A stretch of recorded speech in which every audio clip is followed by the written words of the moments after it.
Сүүлийн 9 жилд 13 улсаас Монгол улсын хилээр хар тамхи мансууруулах төрлийн бодис нэвтрүүлсэн 89 гэмт хэрэг гарчээ. Ялангуяа Хятад, Турк, Герман улсаас хар тамхи оруулж ирсэн хэрэг хамгийн их гарсан байна. Нийт хар тамхины 37.9%-ийг газраар, 12.1%-ийг агаарын тээврээр, 50%-ийг шуудан илгээмжээр авчирсан байна. За мөн гадаад улсын нийт 10 иргэн энэ төрлийн гэмт хэрэгээр Монгол улсад ял шийтгэл эдэлж байна. Харин Монгол улсын 47 иргэн хар тамхины эргээр буруутгагдж бүгд найрамдах Хятад ард улс, Солонгос, Турк, Герман, Лаос, Япон, Малайз зэрэг улсад ял шийтгэл эдэлж байна. Цагдаагийн байгууллагаас 2025 онд мансууруулах эм сэтгэц нөлөөлөл бодистой холбоотой 256 холбогдогчтой 307 хэрэгт мөрдөн шалгах ажиллагаа явуулсан. Үүнээс 241 хүнийг баривчилж 137 хүнийг торгожээ. Мөн 16 хүнийг сургалтанд хамруулсан байна. Сүүлийн 9 жилийн статистик мэдээг бол гаргасан байгаа. Прогнозыг гаргасан. Одоо ингээд ирэх 5 жилийн юугаар бол өсөх хандлагатай байгааг түрүү слайдаар бол танилцуулаад харуулсан. За 70 хэрэглэгчийн тоог одоо нийтдээ энэ судалгаа холбогдох байгууллагаас 21 онд анх гаргасан байдаг. Одоо бол энэ судалгаа гаргахаараа олон улсын байгууллага, төрийн болон төрийн ёс байгууллагуудын хамтын ажиллагааны хүрээнд судалгааг шинжилэхээр ингээд холбогдох ажлууд хийгээ явж байна.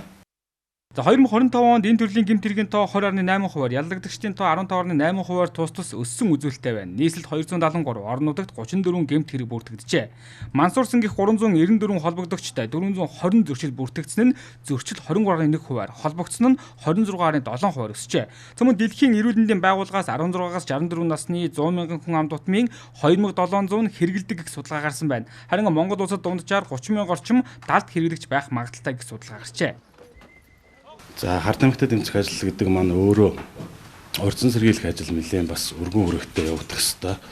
За энэ гэмтэргийн гадаад нөхцөл болон дотоод нөхцөл байдал өөрчлөгдсөн, бас хэрэглэгчийн тоо үйлдэгдэх гэмтэргийн тоо нэмэгдэж болзошгүй учраас Монгол Улсын засгийн газар бас энэ нөхцөл байдлыг бодитоор харсан.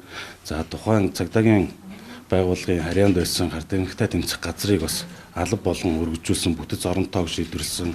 За энэ оны төсөөс эхлээд энэ гэмтэрэгтэй тэмцэх чадварыг нэмэгдүүлэхээр бас тодорхой хэмжээний техник тоног төхөөрөмж, хүн хүчний асуудал бүрэн дүүрэн ингээд шийдэгдээд за судалгааны байгууллагуудаас гарч байгаа энэ хэрэглэгч гэмтэргийн тоо өснө гэсэн энэ нөхцөл байдлыг бууруулах чиглэлээр цагдаагийн байгууллага за бусад төрлийн хууль зохиолох байгууллагуудтай бол хамтран ажиллаж энэ нийтийн олон нийтийн байгууллагын гарсан үр дүнг бас бууруулах чиглэлээр ажил зохион байгуулнаа. За нэгдсэн үндэсний байгууллагын хар тамхи гэмт хэрэгтэй тэмцэх албанд 2025 онд ойролцоогоор хар тамхитай холбоотой 500 мянга орчим гэмт хэрэг бүртгэгдэж 1200 тонн мансуурах бодис хурааж авсан байна. Тэгвэл Америк нэгдсэн улсад 100 мянга орчим гэмт хэрэг бүртгэгдэж үндэсний түвшинд онцгой байдал зарлжээ. За Европт кокаин болон синтетик мансуурах бодисын нийлүүлэлт огцом өсөж үнэ нь 50-аас 100% өндөр болсон байна.